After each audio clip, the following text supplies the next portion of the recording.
When the CEO checked his wife's phone, he discovered his mistress had been secretly sending provocative messages to his wife. It was then that he understood why his wife had left home. Recalling his wife's unusual behavior during this period, the CEO had thought she was making a fuss over nothing, unaware that his wife had already known of his betrayal. A few days ago, she accidentally saw the CEO kneeling to confess his love to his white moonlight. Heartbroken, she decided to leave the CEO completely. His wife went to the cryogenic laboratory where her mother used to work, donating herself as a test subject to be Frautzen for 50 years. Before she left, she called the CEO to ask if he would be sad if she were gone. But the CEO thought his wife was playing truth or dare with friends, and he hung up the phone decisively. His wife, with a heart as cold as ash, slowly closed her eyes. Soon after, the CEO returned home, buying many gifts that his wife liked, and personally decorating the house very warmly, to prove his love for his wife. His wife was the most important person in his heart, but he kept waiting for her to come home.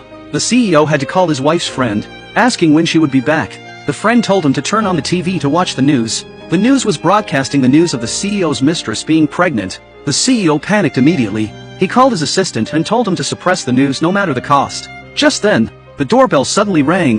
The CEO thought it was his wife coming back, and he ran happily to open the door. Outside the door was his mistress. The CEO was particularly disappointed, and he quickly pulled his mistress into the house, asking her what she was doing there. The mistress lied, claiming she had fetal movement and stomach pain. The CEO had to help her rest in the bedroom, but as soon as the CEO left, to confirm the news, she took a selfie on the bedroom bed, and sent it to the CEO's wife, along with a provocative message. The CEO, who had come to the living room, heard his wife's phone ringing. He picked it up in confusion, only to find that his wife's text message chat log was full of provocative messages from the mistress. He then knew why his wife had left home. Furious, he rushed into the bedroom, slapping the scheming woman hard in the face, asking her what the messages on the phone were about. The mistress, seeing her deeds exposed, tried to keep the CEO with the child in her belly, but received another slap from the CEO.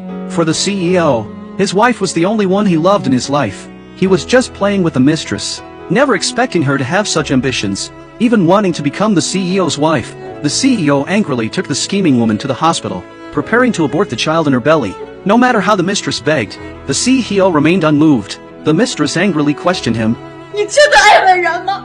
你如果真的爱，你怎么可能会和我上这么多次床？你的爱不过如此，表里不一的小人！你的爱比下水道的臭臭还令人恶心！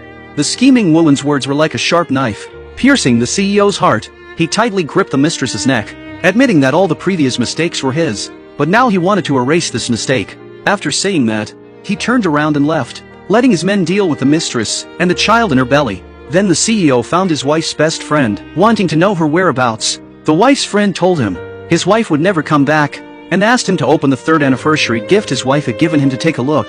The CEO hurried home, found the gift box from his wife, and upon opening it, he found his wife's death certificate inside. At that moment, he completely broke down.